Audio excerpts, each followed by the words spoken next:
지금 현재 그 전 세계 환경 규제가 한 36,000건 정도가 됩니다.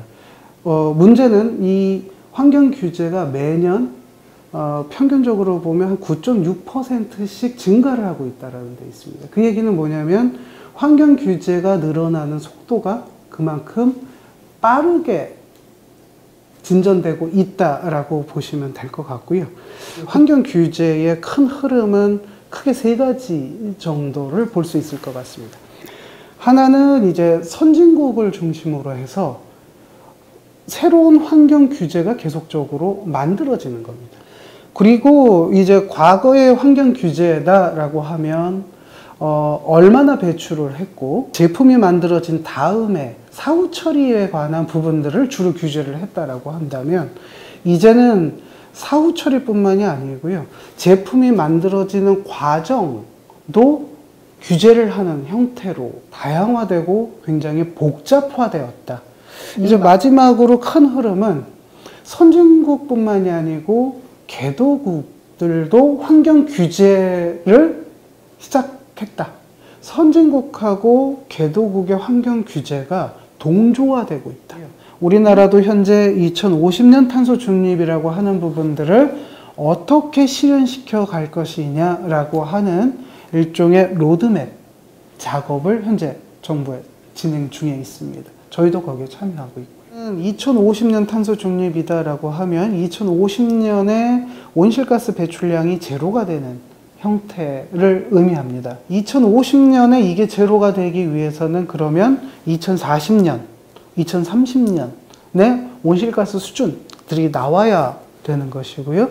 그러면 이제 이런 기본적인 그림들을 가지고 우선은 온실가스를 줄이려고 하면 반드시 필요한 게 기술이 필요합니다. 미래의 연구개발을 통해서 만들어낼 기술의 수준들을 가늠해보고 그것들이 언제쯤 만들어지고 실제 적용이 돼서 상용화가 될 수 있는지, 이 시점들을 또 가늠을 하게 됩니다.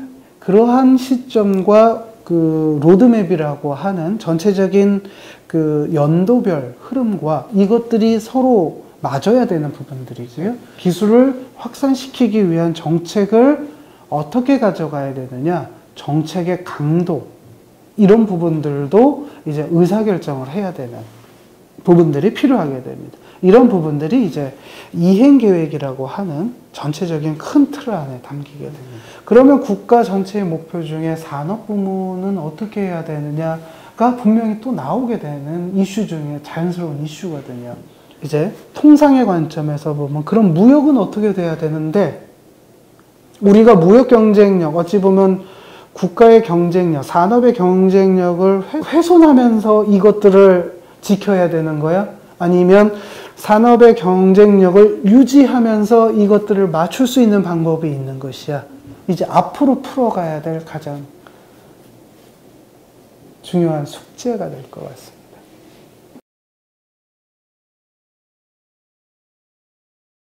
저희가 작년에 이제 기업을 대상으로 해서 그 기업의 인식조사들을 해봤을 때 가장 어려워하는 부분들이 이 환경 규제가 워낙 종류도 많고 다양화되고 복잡화되다 보니까 이 많은 정보들을 어떻게 한 기업에서 다 파악을 할 수가 있느냐라고 하는 문제가 가장 심각한 문제로 대두가 됐고요. 그리고 또 하나의 문제는 이 많은 규제들을 처리할 수 있는 기업 내 전문 인력이 절대 부족하다는 겁니다.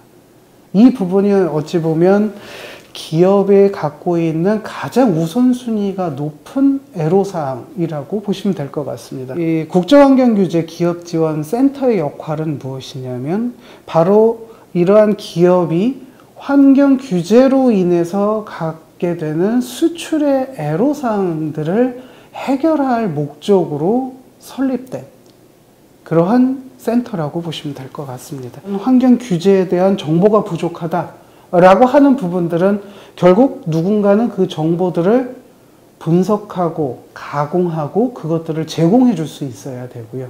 그것이 저희가 하는 첫 번째 주요 기능이라고 보시면 될 것 같습니다.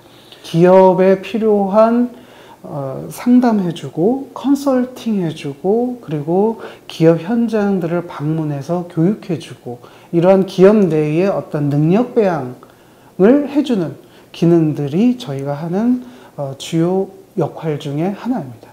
그리고 이제 마지막으로 하는 주요 역할 중에 하나가 그 각 국가에서 만들어지는 제도화되고 있는 환경 규제 과정에서 우리 기업의 선의의 피해를 볼 수 있는 그러한 부분들을 해결하기 위해서 그 제도에 반영을 해야 되는 부분들이 있습니다. 이렇게 크게 세 가지 영역이 이제 기업지원센터가 하는 주 활동이라고 보시면 될 것 같습니다. 주 타겟은 중소기업 그리고 중견기업, 그리고 수출을 주로 하는 기업들에 좀 더 초점이 가 있습니다.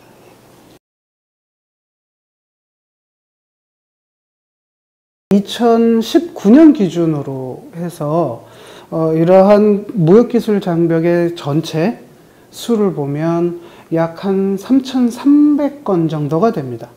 환경 규제와 관련된 무역기술 장벽이라고 하는 부분이 차지하는 비중이 55% 정도가 됩니다. 보면 이제 미국, 중국, 일본 이런 나라들도 있겠지만 최근은 또 이제 개도국 쪽도 많이 있거든요. 그래서 아프리카 지역, 남미 지역 이런 지역과의 무역에서도 선진국과 개도국의 그 동조화 현상으로 인해서 환경 규제가 계속 증가를 하고 있는 형태이기 때문에 이러한 제품을 수출하거나 그랬을 때 갖는 환경 규제로 인한 애로사항들은 계속 증가하는 추세라고 보시면 좋을 것 같습니다. 연료나 원료 이런 부분들을 자체적으로 다 만들지 않습니다. 다 분업화되어 있기 때문에 글로벌 공급망 형태로 되어 있습니다.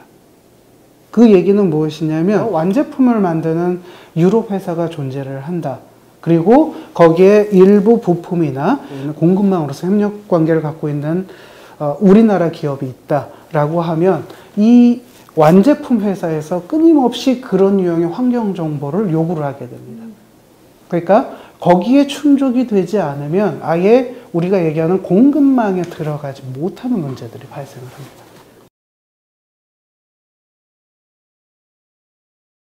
탄소 국경세를 도입하겠다라는 작업을 지금 현재 하고 있습니다. 도입되는 시점은 아마 지금 2023년 정도로 예정되어 있고요. 기존에는 기후변화라는 부분에서 우리가 간접적으로는 온실가스 문제를 건드렸습니다. 그러니까 예를 들어 자동차 수출을 할 때 그러니까 킬로미터당 온실가스가 얼마만큼 배출이 되어야 됩니다. 뭐 이런 부분들이 어떤 제품에 대한 간접적인 일부 제품에 대한 그런 특정적인 현상들이 일어났는데 이 탄소 국경세라고 하는 것은 굉장히 포괄적인 관세 형태인 거죠. 제품 단위에서의 하나의 제품이 생산될 때 온실가스가 얼마나 배출이 되는지를 기준으로 할 것이다 라고 예측은 됩니다만 만약에 사업장 전체를 본다라고 하면 이제 어찌 보면 공정을 보는 그런 형태가 될 가능성도 있습니다. 그래서 모든 가능성들을 지금 현재 열어두고 지침이 나오면 그거에 맞춰서 분석하고 대응을 해야 되는 이 시점이 올해의 시점이다라고 보시면 됩니다. 2015년도에 그 파리 협정이 체결이 되는 그 순간에 현장에 있었습니다. 협상을 하러. 그 어려운 지난한 수년간의 협상 과정들을 거치고 최종적으로 전 세계적으로 합의가 된 형태이기 때문에 최종적으로 선포를 하고 모두가 다 함성을 지를 때에 그 여운, 내가 현장에 있었구나. 그리고 나 역시도 이것들을 만들기 위해서 기여한 사람 중에 한 명이구나 라고 하는 부분이 어찌 보면 제 인생을 살아가는 과정에서는 가장 기억에 남는 그런 순간 아닐까 생각이 됩니다.